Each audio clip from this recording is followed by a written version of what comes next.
مدارس کا اڑوس پڑوس کی عوام اور بستیوں سے تعلق سیرت کے بعد ہمارے ماضی قریب کے اکابر میں قاری صدیق صاحب کا جو نہج رہا، غیر مسلموں سے بھی اتنا گہرا تعلق بستی کے کہ قریبی زمانے میں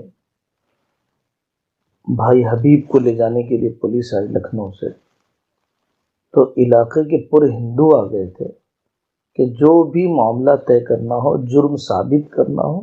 یہاں پر رہ کر آپ جرم ثابت، لکھنؤ لے جانے کی اجازت نہیں۔ پوری بستی ہندوؤں کی کھڑی ہو گئی مدرسے کے باہر، یہ ایک واقعہ ہے۔ اور دوسرا، دارالعلوم دیوبند کی قدیم تاریخ کے دسیوں واقعات ہیں،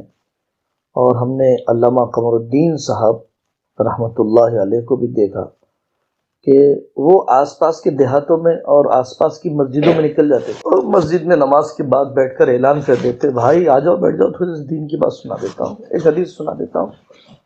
5 منٹ بیٹھ جاؤ، 10 منٹ بیٹھ جاؤ۔ تیسری مثال، ہمارے ان لوگوں کے علاقے کا ایک مدرسہ ہے، اشٹاپور کا مدرسہ کہا جاتا ہے، اور واقعی وہ اس موضوع پر قابل استفادہ ہے کہ آس پاس کے 25-30 گاؤں کے جنازے وہیں کے مشورے سے،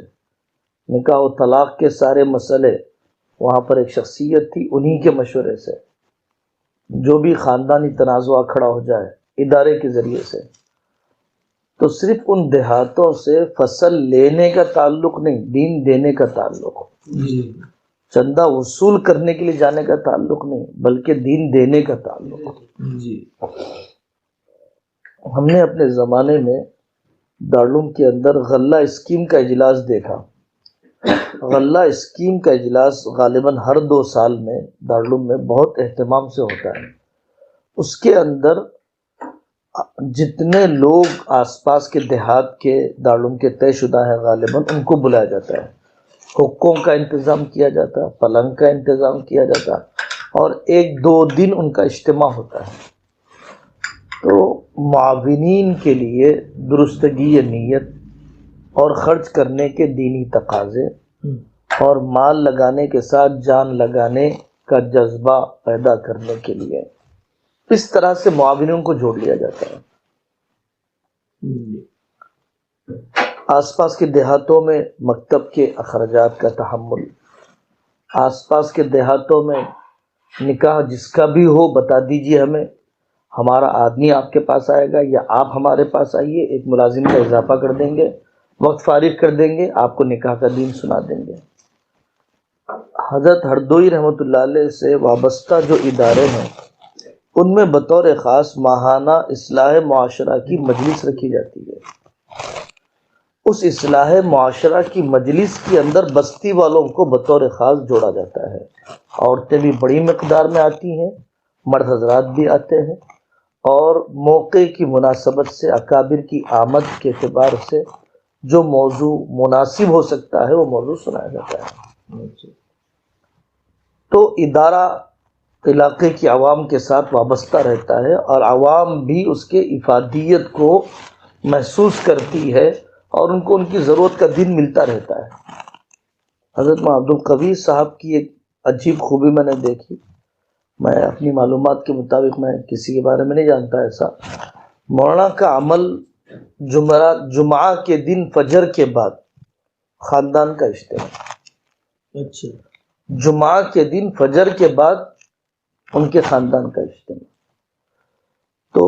ان کا خاندان ماشاءاللہ سے بہت بڑا ہے، خود ان کی بہنیں اور بھائی بہت زیادہ ہیں،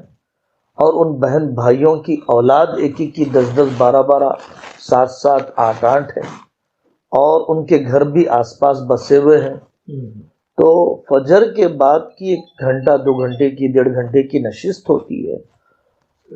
اس کی وجہ سے وہ لوگ اپنے خاندانی اقدار کی حفاظت میں کافی قابو پائے ہوئے ہیں۔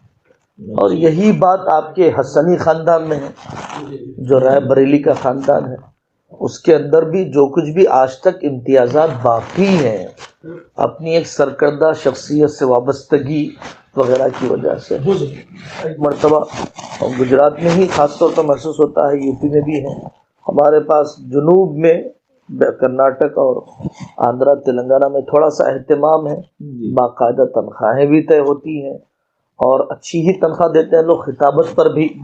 اگرچہ خطیب سارے سب کام ہے، لیکن جمعہ کی خطابت کا استعمال عقل کنواں والوں نے اچھا کیا کہ باقاعدہ